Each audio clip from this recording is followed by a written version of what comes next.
stakes have literally never been higher. Not in my lifetime, probably in my mother's, maybe in my grandmother's, but this is the one of our lives. This is the one that's gonna matter the most, because the contrast has never been this stark and this dire. It's an interesting mix of tension and optimism. I still do Sean Hannity's radio show from time to time, and I was on recently, and he was complaining about Hillary using her woman card. And I said, well, what do you mean? Trump's candidacy is built on his male card.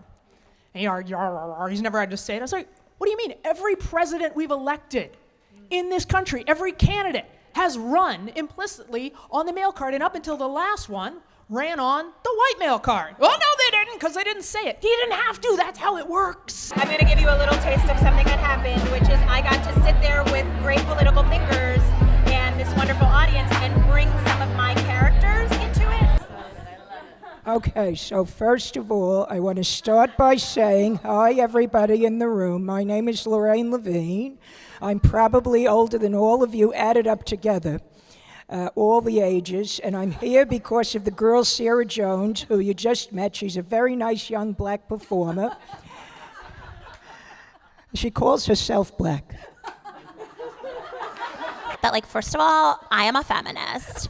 Like, I am totally, like, a feminist, and, like, first of all, Obvi, like, this is important to, like, everyone here, totally, like, intersectionality, like, all of it. Like, there are some girls who, like, totally don't get that, like, it gets also hot if you vote for Hillary. What do you want out of a president? And so I'm gonna be base here for a second, but I'm gonna quote Khalees and say, you know, the first beginning of the song Bossy, she's like, you don't have to like me, but you will respect me because I'm the boss. Like, when I'm looking to elect a commander-in-chief, I want a boss B who is going to be able to pass policy, get it done, and move a Congress that has been very hard to move. Like, someone who's going to say, yes, you know, you're trying to hold up my Supreme Court appointments. No, this is not going to be how it's going to be. The rising American electorate, which is women and people of color, is so powerful that it basically put Obama into office.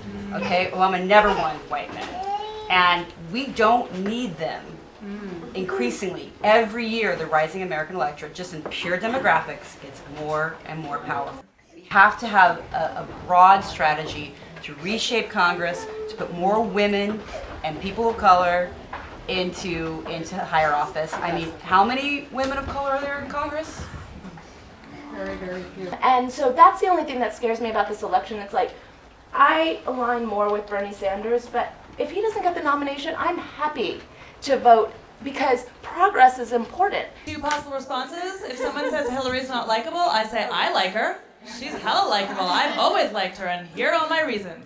Right, honey? Everybody breastfeed. If you like it. The Supreme Court matters. Take the long view. That if for no other reason for this election that you would choose to vote Democrat, if one could vote, which I see most of you can, the Supreme Court, to me, is that reason, because a lot hangs in the balance. And there are things that Hillary supporters care about, and there are things that Bernie supporters care about. And wow, that might be the place where they can meet. There is a way to come correct when people say, you just can't trust her, or she's always yelling, like, she's not likable. Like, I would love to know what each of y'all's response to that is. Don't you think there's a problem in the most powerful country in the world? There are barely any women in leadership in the most powerful assembly of legislators. Do you have a problem? Do you support that? And that's what I would say to folks. My